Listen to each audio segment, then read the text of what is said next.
Good evening, ladies and gentlemen. This is Carlton Smith of the National Broadcasting Company speaking to you from Warm Springs, Georgia. Tonight we invite you to attend by radio a very unusual family Thanksgiving dinner, a dinner presided over by the President of the United States. In the dining room of Georgia Hall on the Georgia Warm Springs Foundation have gathered some 300 people, the patients here for after treatment for infantile paralysis, residents, and a few guests. No officialdom, just a big family party. At the speaker's table are 12 very happy people, 12 patients, most of them children, chosen by lot to sit with the President and to be served turkey by him. The President has come down from his little white cottage on Pine Mountain with Mrs. Roosevelt. He's now in an adjoining room and will be here to take his place at the head of the table in just a few minutes. We want you to hear the reception his friends here give him, and then you will hear the President himself in a brief address. And now the President has just come in with Mrs. Roosevelt. He's going to the head of the table, and there's the applause that greets him the first time that the patients have seen him in spite of the fact that he's been here since Monday. He's now taken his chair, and Mrs. Roosevelt and the President behind the microphones. Ladies and gentlemen, the President of the United States. We, the several hundred members of the Warm Springs family, old and young, are gathered here again for our annual Thanksgiving dinner. But before we attack the turkey, I want to say a few words not only to you, but to many other people in every part of the country on this day of National Thanksgiving. First, about Warm Springs itself.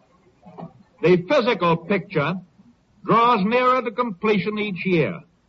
The ramshackle old buildings of 12 years ago have either been completely modernized or replaced by new fireproof structures. And when I got here the other day, I was delighted to see the new schoolhouse and the new medical center rising above the ground. I'm glad we're to have a schoolhouse because we know that it is of the utmost importance to have the education of the mind keep pace with the re-education of the muscles. And then, too, medical science has made such great strides in the past 10 or 12 years that the treatment of the after effects of infantile paralysis calls for many new forms of hospital care, in addition to the water exercises and swimming of the older days. Today we have the tradition of work well done. We have also the same ideal of continuing progress backed up by determination and courage, what we call the spirit of Warm Springs. We're looking forward to the time when we can take care of at least 200 patients at a time, or in other words, treatment for about 400 patients in any given year. Several years ago, we expanded the work of Warm Springs by helping communities throughout the country to raise money for the care of their own infantile paralysis cases, and through their generosity to give financial help to the cause of research into the origin of the disease. Last year, we took a further step by establishing the National Foundation for Infantile Paralysis. And after January 30th, 1939, we hope to have permanent chapters of this National Foundation in all of the more than 3,000 counties that make up the United States.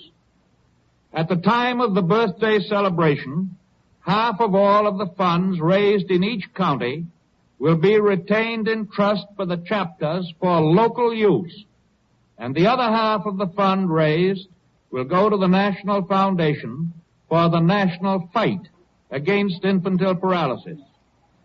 This Thanksgiving Day, we have much to be thankful for. I wish that all who hear my voice could be with us and see this gathering of old and young in the big dining room at Warm Springs.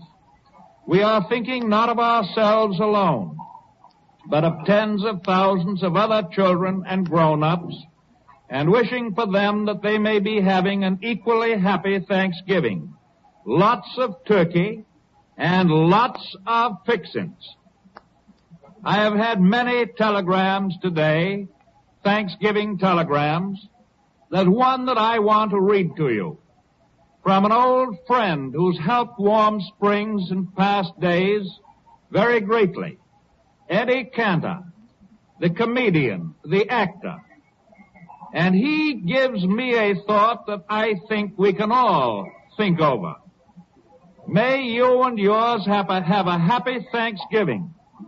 I am thankful that I can live in a country where our leaders sit down on Thanksgiving Day to carve up a turkey instead of a map.